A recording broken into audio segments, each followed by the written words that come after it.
We are live. Good evening, and welcome back to another episode of Behind the Ballot, where politics meets real life, where we break down state and federal issues, showing how policy shapes everyday Americans. Engaged, balanced, and informative. That's our promise. I'm your host, Mikhail Jenkins. And this is Muhammad Ali joining in as well. Mikhail, I'm excited to join in. Quite a few things have happened the last few days. I know we've got a few things related to the Iran war and more to talk about today, but I'm excited to talk about it. Also just wanted to bring up now. I'll go deep dive into detail later on, but about Mom Donnie. Have you seen Mom Donnie's video regarding Netanyahu? Yeah, that man's calling out hits And he on said world that leaders he stopping in did, New York, and and it was very well more done. importantly, he checked to see, and he said, "We analyzed every possible legal venue that we, as New Yeah, York State, had. We cannot arrest Netanyahu." exactly. So it'll It's be crazy. interesting to see. I mean, like I said, I don't think anything's gonna happen when Netanyahu probably does visit the UN, aside from get a bad reception from a lot of the countries that will be there. But we'll see, and we can talk more about that later on. But first off, Yeah, we we'll have definitely touch on Iran. that. Mikhail, why don't you start us off? Yeah, we have Iran, and then we have going into Hegseth's horrible hearing that he had trying to make the case for additional funding for this nonsensical war. But yes, on I only saw Iran notes about specifically. that. I have and like a few other articles that I've read. I have not seen actual Yeah. videos of it, but it looked like a damn disaster. Yeah, he was sweating through his suit. His face was glossy. John Ossoff, who we're going to speak about the comments that he made in there back and forth about Operation Epic Fury, which happened about a year ago, if you want to say. Yeah, And basically all of the time mentions that the flies. Trump Oh my administration, god. I know it really does fly, really does fly. And then pressuring Hegseth on all of the victorious mentions that the Trump administration has made about this war. But we are going to get first started with Trump's new red line. And I mean, new red line on the Iranian infrastructure. So, over the last 2 days, President Trump issued a stark warning on Truth Social, his favorite platform, of course. Any Iranian attack by missile, rocket, drone, or any other means on commercial ships in the Strait of Hormuz will be met with the destruction of one Iranian bridge or power plant. So if they hit anything, we're going to hit a bridge or a power plant at this point, including those located in or near Tehran itself.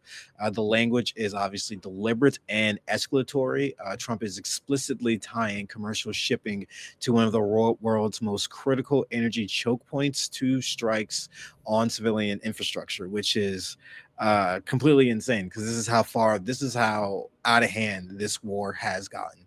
Yeah. We're just now going tit for tat from what's being bombed on each other's home fronts. Well, for us, it's Israel and all of the Gulf countries. For Iran, it is their actual home front, and it's despicable that we're getting to this level of trading off when it comes to explosive hits. And international law, including the Geneva Conventions, generally treats deliberate attacks on infrastructure indispensable to civilian survival as prohibited. I mean, So that's this the is big once issue again, that a lot of people have with Israel, though, is all these war crimes. If anyone commits them, will heavily enforce them against you, like Russia. But even if it's a slightest bit, but if Israel does it, it's fine.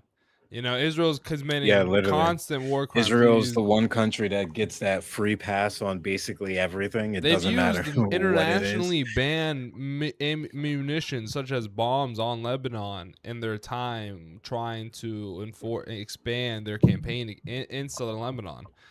And it's really a big issue. We see the war crimes with children and women being bombed. We see the double taps. We see the infrastructure being targeted. We see the hospitals being attacked. And the Yeah, man. excuse, I remember when this all first started off, they had to say for the hospitals they attacked, they had to say, "Oh well, there was enemy bases underneath the hospitals." Of course, they had to attack the hospitals in order to get rid of the bases. Yeah. It got to a point where they just stopped even making excuses. They're just like, "We don't even have to make excuses. No one's gonna stop us." And they've gotten incredibly brazen over the last half decade because of this all. And I think that brazenness is really going to be their downfall. because Ben Gvir even went on, not Ben Gvir, Smotrich was on Israeli talk show, which is so funny thinking like top-rated politicians going on talk shows weekly. That's something that Trump would do. Anything when you mix pop media and the politics involved.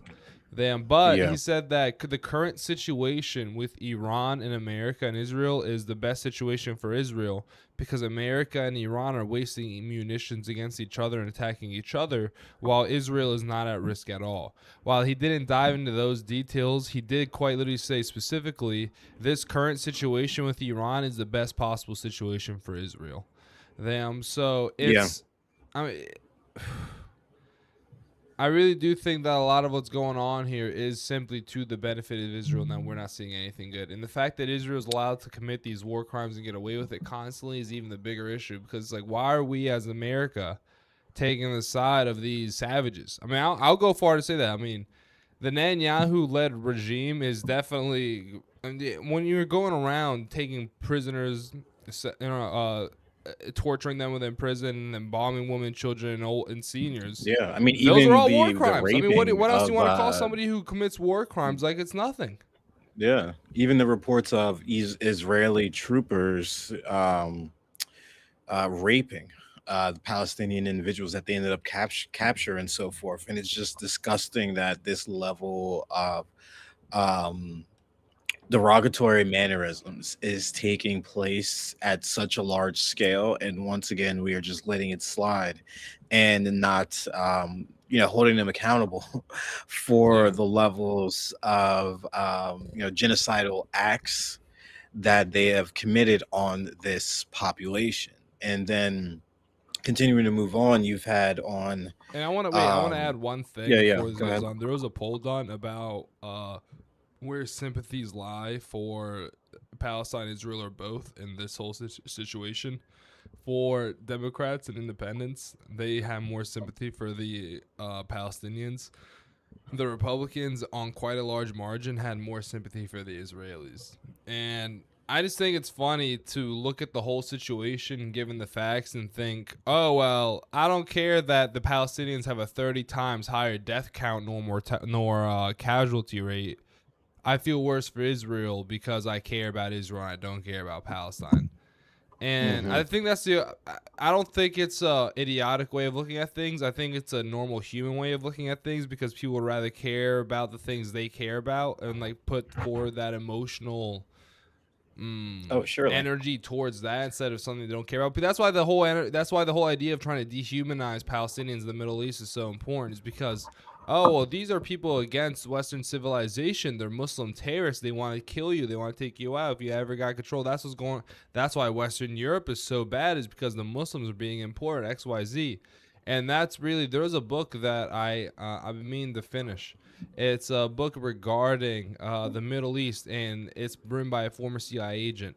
And the idea, it's called The World Without Islam. And the idea of the book is if the United States' foreign policy would have been the same as it is now if the Middle East didn't have Islam as the majority religion. So it was like, for example, let's say the Middle East was Christian majority. Would the United States have still mounted the same exact kind of militant response that it did against the current Middle East? And the author summarized that it would, because the start of the situation in the Middle East, it didn't have to do with religion at all. It was because it was communism versus the Western governments. So Yeah. Russia and the Soviet Union was expanding its communist reach with China alongside it. Into that's why we went to Vietnam, for example. But they were spreading that into the Middle East, like Afghanistan and all the stands, Uzbekistan and more. And the issue was the United States feared the more communism spreads, the more issues we're going to have in the grand scheme of things trying to maintain our control of the world. And the big issue was that that's why they went so gung ho with Israel, is because they said, well, Israel is the sole democratic country in the Middle East. That's why we need to support it. And Mikhail, I know you just put your headphones back on, but an important point that I was making was that during this expansion of communism into the Middle East and across the Eastern Hemisphere, the big part of why Israel was supported by the Western governments was because it was viewed as the sole bastion of democracy in a communism influenced area of the world. So a lot of these countries Yeah. were willing to support Israel massively because it came at the risk of, well, we're going to be stopping communism if we're doing this successfully. And we do know with Vietnam that that's something that America was all for. All for was, putting literally American lives at risk, just not even at Yeah. risk, killing Americans just to stop the idea of communism. So it's no surprise that we were willing 100%. to put other people to death for that exact same purpose. But then, as time went on, as things developed, the threat of communism died down, and that's why you'll see nowadays the threat of communism messaging only being spread on like Fox News and One American Network among the older boomers that are vote conservative, because they're the only group that really gets that influenced by the idea of communism still being a threat. And I mean, even nowadays in the current world, China isn't even a full communist government. They have a lot of their largest cities, actually all of their largest cities, have special economic zones that are much more akin to capitalism than the economic policies Yeah. than they are to communist economic policies. So a lot of the reason why the West was so gung ho supporting Israel is because it was against that fight of communism led by America. And then as time developed, as communism died down, they needed a new reason to go against the Middle East. And Israel was like, well, we want to expand more of our control of the Middle East because of our religious ideals of Greater Israel and how we were promised the land from the river to the Nile. So we want to go for all that, and that's what Greater Israel is. And America and the West have just been supporting that because, in the end of the day, Islam was made to be the enemy. So whenever it comes to these countries and why there's such an issue for the West, it boils down to Islam. But if it wasn't for them being Muslim, and I agree with what the book summarized, then the Western governments would have found another reason to rally against the Middle East, just for the behalf of Israel and for the behalf of spreading the Western influence. Because the Middle No, East yeah, and was there would still always be the another Middle reason. East There is will not always be another Western reason. cultured right now at all. When you think about even just a perfect example, when you think about the pictures that you see of when the Middle East political leaders show up to political meetings, do you see them wearing a suit and tie, or do you see them wearing traditional Arabic clothing and Middle Eastern clothing? You see them wearing the gown, you see them wearing the Yeah. headband, you see them wearing traditional Middle Eastern clothing. And then you'll see countries like my favorite example, Assad in Syria. Whenever he would show up to meetings, it'll be in like a suit and tie. And Syria has been a country that's been under direct involvement with the West and versus Russia for quite a few while. And the thing is like the how do I summarize this? So I want to make sure I put this in a way that I think people understand one of my messages. Even without Islam being in the Middle East, America and the Western governments would have found any reason to continue this militant offense against the Middle East in the behalf of Israel, not based off the ideas of Zionism specifically, but they would have looked for just an overall geopolitical idea of how can we control more of the world. But now we've got our leaders who are influenced by Zionist ideology of, well, the Jews are the chosen people who are promised Israel, and if anyone challenges them for that land, we'll do whatever it needs to take care of them and get rid of them so they're not a threat to the chosen people. And that's where the issue lies. I mean, we've even seen Hesketh and Trump make comments regarding this being some kind of holy war against Iran.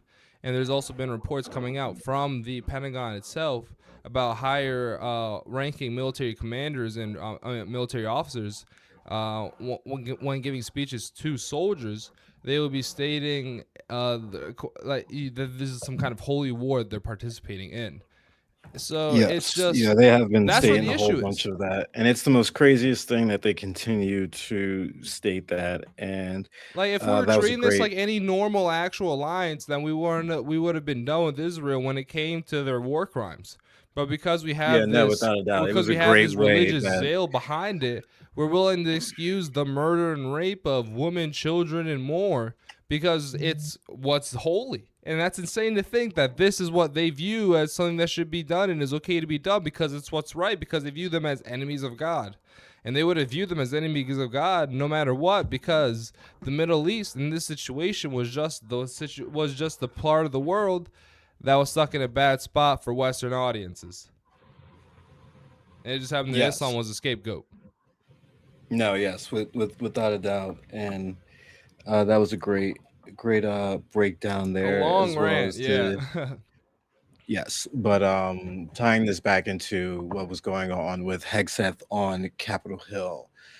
Defense Secretary Pete Hegseth appeared before the Senate Appropriations Committee on Tuesday and delivered a mixed message. It was pretty much garbage coming out of his mouth, complete lies left and right. He said Iran's military is now at its weakest point in modern history, basically a lie. And this is all after the latest rounds of U.S. strikes. He claimed that the campaign has set back Iran's Air Force, Navy, and defense industrial base, not just years, but likely decades back, and that the core objectives of preventing a reconstituted nuclear program and reducing Iran's ability to project terror have been advanced. And that is nothing of what has been advanced. Iran can still use their proxies for terror. That was nothing that was even talked about in any form of negotiations. Iran has been beefing up while all of these ceasefires, quote unquote,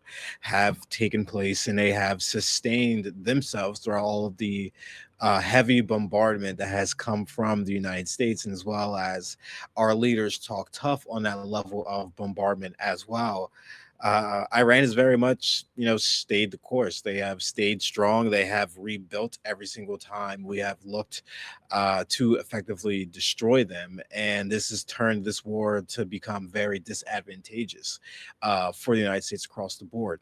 And at the same time as all this is going on, Hegseth refused to offer a timeline of any sorts for the end of the conflict. And he acknowledged that Iran still remains with capabilities, particularly missiles stored in underground facilities. And three additional American U.S. soldiers were killed in Iran from retaliatory strikes over the weekend. And the administration is making it clear it intends to keep striking until Iranian leadership submits to U.S. demands, which is not going to be the case. It's just going to be another drawn out war with a huge financial cost. And that financial picture is becoming clearer and more continuous. Hegseth put forth direct costs of the war at approximately 37.5 billion That's over the crazy. last 5 months, with projections running through the end of the fiscal year. The administration is seeking roughly 67 to 80 billion in emergency supplemental funding,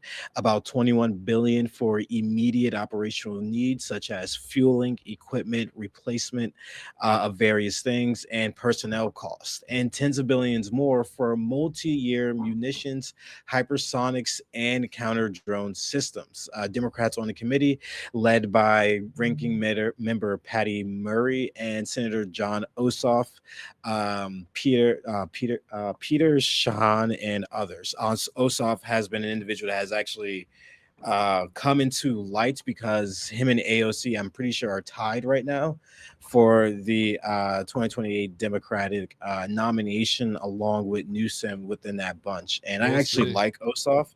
He's from Georgia, a red state, and I think he can do very well across the board. His messaging on a lot of the issues from since Trump has taken office have been bolding very well with conservatives and Republicans. But however, that group of Democratic senators, they pointed out to roughly 75 billion in still unspent funds from last year's reconciliation package, and argued that the request looks less like a genuine emergency and more an attempt to bypass the normal appropriations process. Hegseth reported that those prior funds are already earmarked for other priorities, including the Golden Dome missile defense system, and that reallocating them would be robbing Peter to pay Paul, which is basically what it is. They want to just have this unique appropriations process where they can get this unlimited source of funding from the committee and really from the taxpayers to continue to fund this nonsensical war that no one wants to have happen, and that is drastically dragging Republicans down the hole as the midterms come around. And this whole victory narrative and messaging that's coming out of the administration is just completely a slap in the face to really the service members that have passed, and really to all Americans, because in no shape and form is this a victory. I mean, across the board. I mean, there's individuals even within the Republican Party that speak out about this war. Members of the Republican Party signed on to the War Powers Resolution. Yeah. So it's safe to say that the tide is turning very quickly on this war, and this very much so. This hearing with Hegseth and him testifying puts it into a larger light, because now you see from his mouth him trying to advocate for getting these billions of dollars, and you have our senators basically playing defense and making sure that it is out there in the public that there are still unspent funds on various things and all these nonsense projects that have been promised but are not even going to see the light of day. And the continuation of this is just once again going to bring down the negotiation angle from us, because we keep saying we win, we've won this war, when memorandums of understanding and ceasefires have been broke left and right. Service members are getting killed more recently, and it's just a catastrophic unfolding of events that has taken place, and that's going to continue to take place, because our administration is not intact to really what they need to do to be able to fully end this war.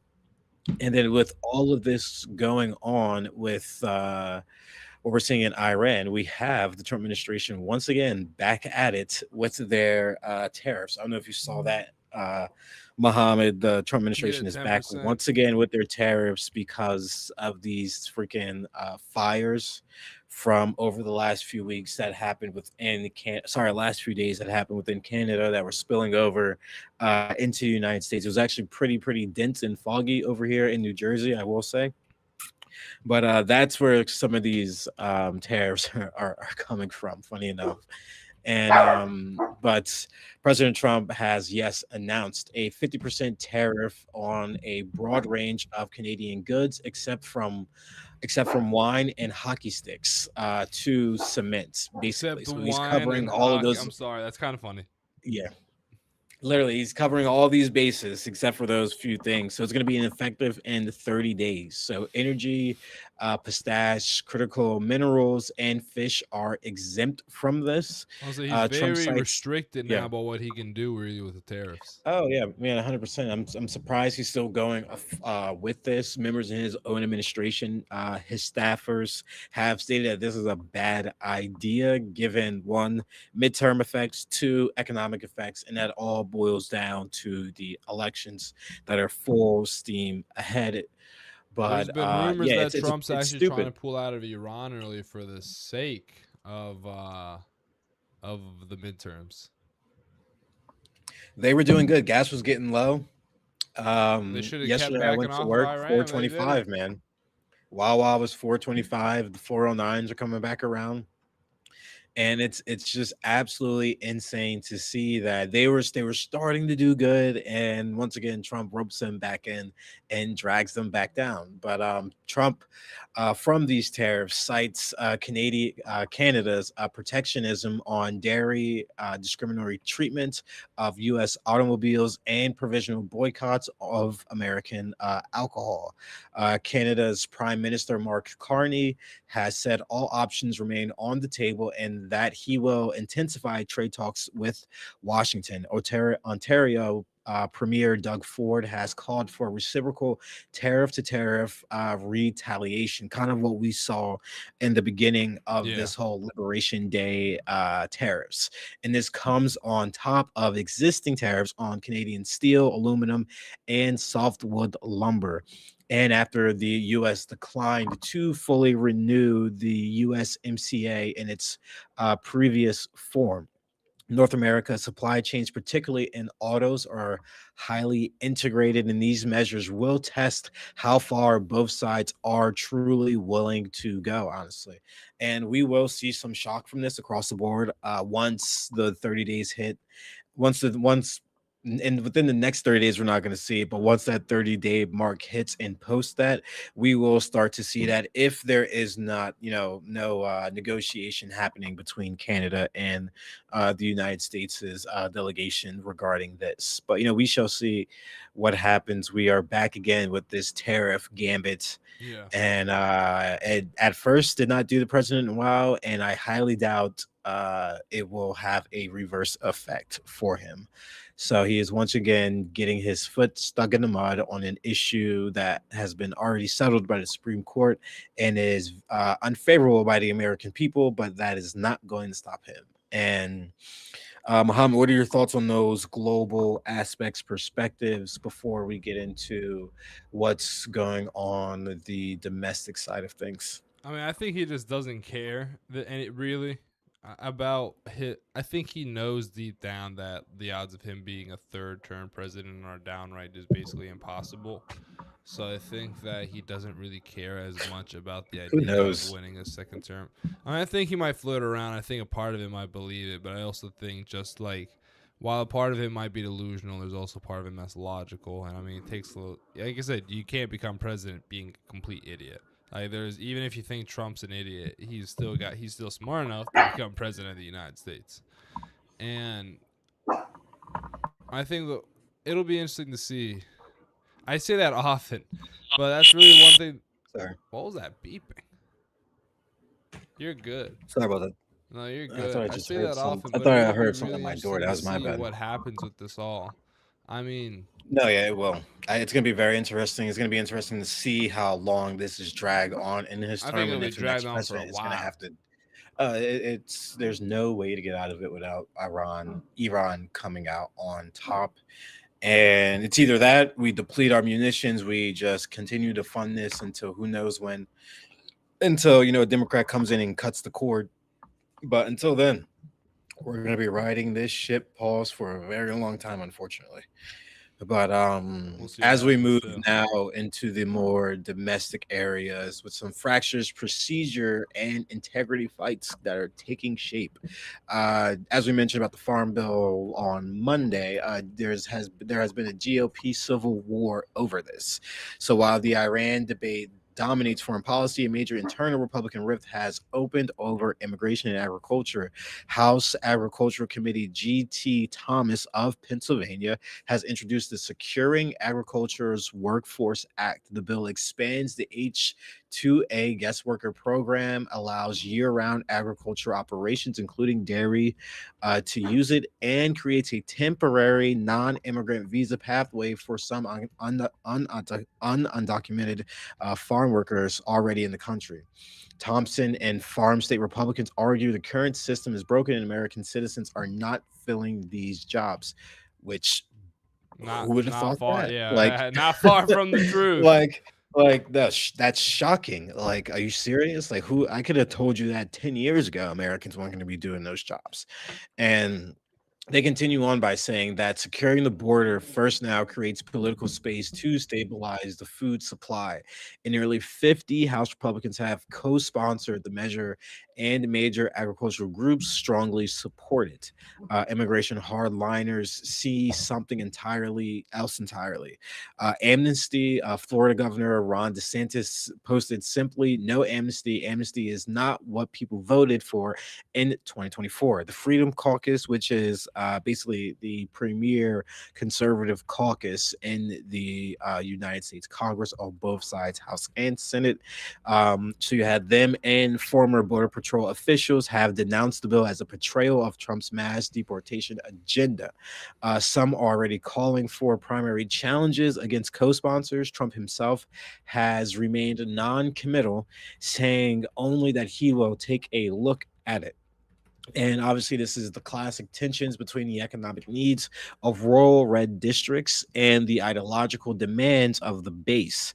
And we've been seeing this a lot between a lot of the decisions and or executive orders, sorry, that President Trump has made since his inauguration.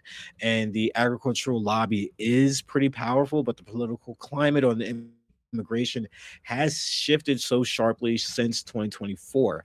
How leadership manages this will say a lot about whether the party can reconcile those two constituencies, honestly. And Mohammed, what do you think about that? And we're gonna get into a key procedural hurdle for the House. I mean, I think that we're really seeing Republicans split off from Trump, and I think a big part of it is because they're seeing that he's having less power, or even if they do go alongside him, that it's not going to work out in their favor, like they're seeing with Senate Leader Thune. And I think that Trump, if you really look at his policies, Trump isn't really conservative. Meaning, a lot of these Republicans are voting on things that don't probably align with what they actually believe. And so, Pretty because of much. that, I mean, we've already started to see a few people branch off from the party politics, and people like Massey, Thune, and some others that occasionally chime in, like Bober, Marjorie Green signed off. I mean, literally resigned basically for the exact reason that she was going so against the grain for Yeah. them on major things like Epstein, that she was becoming a target. But I think when it comes to things like the Workforce Act, that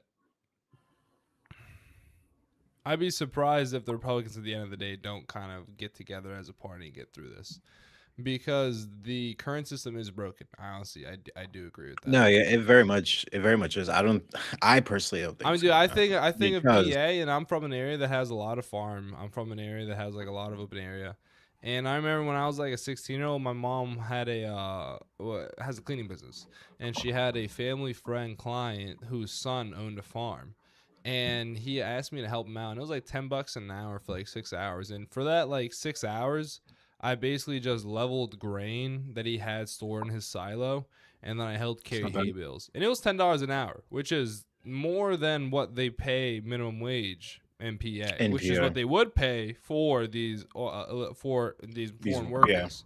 yeah, And I basically, remember I was yep. like, man, this is this, simply put, it was difficult work. And I mean, I never like I think most people know that farm work is difficult work, but it is a pretty integral Yeah, part of a lot of people's lives in the United States of America. And things if, do need to be yeah, changed to make it more competitive and easier for the people who are willing to take that risk to their financial lives and to their bodies. no, seriously, and I completely agree with that assessment overall. And it's basically kind of like these Republicans are going to be grappling with this split of constituency on a lot of issues. And with that bill, I mean, I don't think it's going to get passed because you're going to have those MAGA individuals in that camp. Like once we get into this procedural vote, which more that it's gonna this is now like live updated, I guess you want to say, because the House did pass that National Defense Authorization Act, which did merge US and Israeli military intelligence and infrastructure It'll together. be Basically interesting to that see. bill did pass, so it's going to go to the Senate, where it will probably not pass, Yeah, most I'll likely. say it'll be interesting to see how it goes, because they need 60 in the Senate, right? I just want to make sure. Yeah, they'll need 60 in the Yeah, Senate to get it done. And they added, if I believe I'm reading the notes correctly, given that it just updated, so I'm not gonna, state what was, prior. But I believe this also does have the addition of the Save Act added to the bill, which if it If it does, it's 1000% not going to pass the Senate because Thune Yeah. has stated they don't have the votes. They only have they need. It's not going to be that 50 simple majority threshold. It's going to be 60 votes. So I mean, Lowen Baird and Anna Paula Lunin and all of them, those MAGA conservatives, they're going to be very pissed because it's not going to pass in the Senate at all. Yeah. It's just not. And thank God for Thune being the stewardship and steady hand If he of didn't the get voted out, Republican he probably Party. wouldn't be doing this. So, thank God he got voted out. Yeah, no, thank God, and God bless whoever takes over Mike Johnson's job after him. Because I Yeah, would, it sounds like if a I'm Johnson, miserable he's position to he's be in. such a he's more of a mouthpiece for the president than Johnson is. Johnson is a mouthpiece for his Republican caucus because he understands that a president is every 4 years, a member of the House is every two. The motherfuckers that are there the longest in the Senate, Yeah. 6 years, Yeah. one term, 6 years. Yeah. The amount of impact that you have in that 6 years, that means a House member is going to have to run three times. The president is basically one and a half. So it's like the Senate is realistically the way to go outside of all of this. And even at the state level, it runs almost that same exact way, if I'm not mistaken. Um, but yes, he is very much being the stewardship, the conservative, the true conservative wall Yeah. to all of this nonsense that the Trump administration and his jesters in the House have been trying to pass off to the Senate. But now, actually, going to get into some interesting news in New Jersey. Good old New Jersey. What's good about New Jersey? There has been a voting registration error, Oh, I actually. read about that a little bit. You Yes, messaged me an yes, it's article yes. about it. A few years ago, so it was a significant administrative failure in New Jersey, which is feeding the national. Take this real quick, as I get my dog. All right, I got Son, you. I got you. son. So to pick up where Mikhail left off, give me a moment so I can pick up from exactly where we left off. A significant administrative failure in New Jersey is feeding the national election integrity conversation. Governor Mickey Sherrill announced that a software error at the Motor Vehicle Commission between June 2023 and June 2024 caused roughly 6,600 non-citizens who correctly identify themselves as non-citizens to be added to the voter rolls. Approximately 400 of them cast votes in various elections. Yeah, just Cheryl called the outrageous. situation unacceptable on multiple levels. The vendor's error, the year it took the embassy to fix it, and the previous administration's failure to surface the problem. She stated that there is no evidence that any election outcome was changed and has begun removing the names immediately. The Trump administration and Republican officials have cited the episode as justification for the Save America Act and I was broader waiting for proof that. of citizenship requirements. New Jersey Republicans are demanding a full re examination of the voter file and greater transparency about where the 400 voters were cast.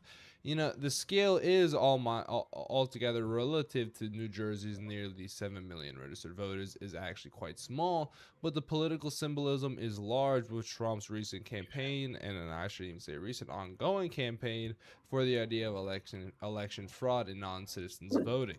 It lands Yeah, in the middle of an already polarized national debate about non-citizen voting and will almost certainly feature in campaign messaging through the midterms. Now, Mika, I know you're from Jersey. Do you see normal citizens of Jersey being worked up by this? Like, do your neighbors, the people you know, are actually no, I bothered by actually this? sent it to my friends who have been they're conservative. They've talked about the levels of fraud Yeah, that's out there with an asterisk. I sent this over to him. No buzz or anything like that. But I mean, it's at the headline level, it is an eye puller. But once you yeah, start to read it, you're like, well, okay. Yes, it may feed into whatever Trump says about, Jesus, this dog, about voter fraud and so forth. But however, it's only 400 out of 6,600. So yeah, it's a small sample, and the fact that those votes did not sway an election more so feeds into what the Democrats state that yes, there is some forms of voter fraud that does take place, but is there enough voter fraud to the fact that it can literally change an election? That has not been proven. Yeah. Not That been is the proven at all. true That's the big sticking point. question. That's the true thing. It's not that there is voter fraud that takes place. Just like I said last podcast, the Securing Our Elections Act is the way to go. ID, free ID for every American in this country. That's the way to go. Save Act is completely quadruple the thresholds, and millions of women would be left, millions of married women would be left out of that. And that's why the Senate will not take the bill. Yeah. But with all of this, it breeds more into the Democrats once you fully get into it because it's only a small subset and it doesn't change anything. So realistically, they have no argument here. It's just the same thing that they would just want to run with the headlines and try to, get some buzz out of it. But it's just complete BS how they're running with it, and it doesn't surprise me the smallest from all of this. Yeah, I wouldn't say so either. I mean, it really I think one thing that we're really seeing the Republicans in the current time under Trump do is really try to cling to any little thing that helps them with their messaging of what they're trying to say. And the funny thing is, there's so much that's been going on that they could use for their advantage. If the Republicans were on the side against Zionist support for Israel, they could easily claim, like, look at the Democrats supporting forever war. But the issue is that the Republicans don't actually stand for conservative beliefs, and due to that, when it comes to things that they can cling to for drama, even though there's so much of that in Washington already, they don't. And I mean, there's the normal joke that you hear and you see it quite often when Democrats are in power of Republicans only care about the budget when Democrats are in power, and that's true. Oh, a Once thousand we see percent. Democrats back in power, you're going to see Republicans talking all about they talking all about conservative beliefs and fiscal budgeting and being responsible more when they voted for some of the worst legislation in U.S. history the worst piece of U.S. legislation history, actually, the big beautiful bill that put America in Yeah, just worse financial literally. health.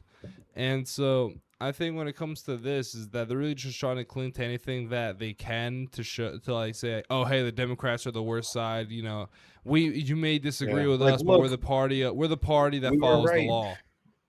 Right. Which they are very much far from it.